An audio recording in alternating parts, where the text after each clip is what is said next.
If you keep repeating the same thing and expect a different result, you're an idiot. Dude, make up your mind. And you're telling me that your goal is not violence? Period.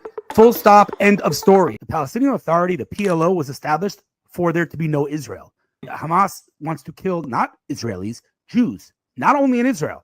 In fact, not only Jews, infidels, anyone who's not radical Islam deserves to die. Their existence, literally the existence of the PLO and the Palestinian Authority and Hamas and Islamic Jihad and the rest of them, their existence should not be here. Meaning, if there's no Israel, they have no right to exist. That is what they're here for. The very discussion about coexistence is absurd. It's naive and absurd. I think the fundamental problem that I think exists here in this war, but beyond, is that as Westerners, we have these core values that we were brought up with and we believe to the depths of our soul. If I treat you with respect, you're going to treat me with respect. It's just like a basic rule of life. And so in the West, we know that so deeply and so fundamentally that we take those values and we copy paste them onto radical Islam. But radical Islam does not share those values with us. The concept of treat me well and I'll treat you well, that's not something they believe in.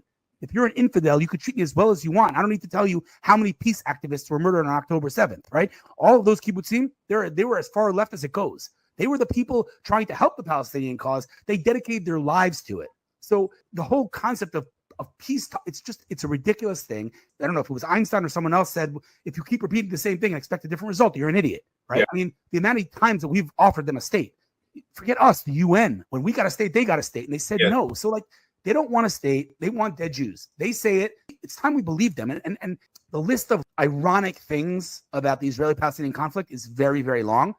But I think the most foundational one is the same people that are saying they don't really mean that they want to murder you. Come on, don't listen to them. Okay, they voted for Hamas, but they don't need to be held accountable for their actions. Come on, they're just a bunch of angry kids. Are the same people that saying let's give them a state because they're a nation.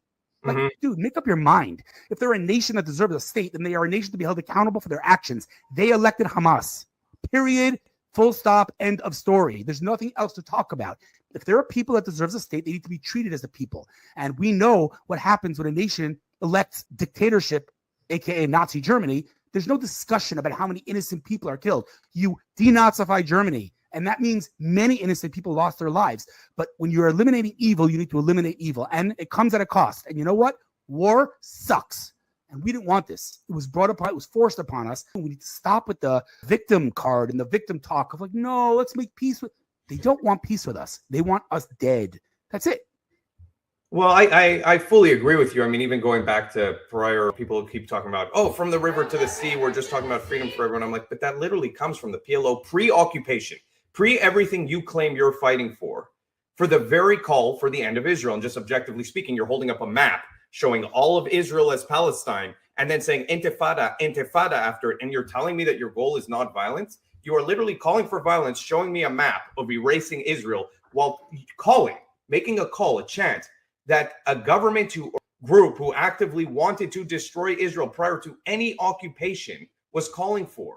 These people just don't know what they're doing. They're just completely lost in terms of their ability to think rationally anymore.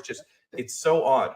It's not about them not being able to think rationally. It's about them hating Jews and being blinded by their hatred. I mean, you don't have to be a rocket scientist to understand that in 1929, before there was a state of Israel, let alone any occupation, Arabs were massacring Jews in Hebron. That's a historical fact. What were they massacring us about? What were they fighting about? They were fighting about occupation that's going to come in 40 years? Like, come on already. The narratives are so ridiculous, and it's so obvious that otherwise intelligent and moral people, when it comes to Israel, it's like Steve Jobs had a reality distortion field. They have this Jew distortion field. And whenever it comes with anything to do with Jews or Israelis, logic is out the window. It's just pure hatred. It's unbelievable to see, as someone who grew up my whole life saying never again. And even as I said those words, I said to myself, I don't even know why you're even like saying this. It's so obvious. It could never happen again. And here we are. So we need to understand that Jew hatred is Jew hatred. It just takes on a new mask every generation.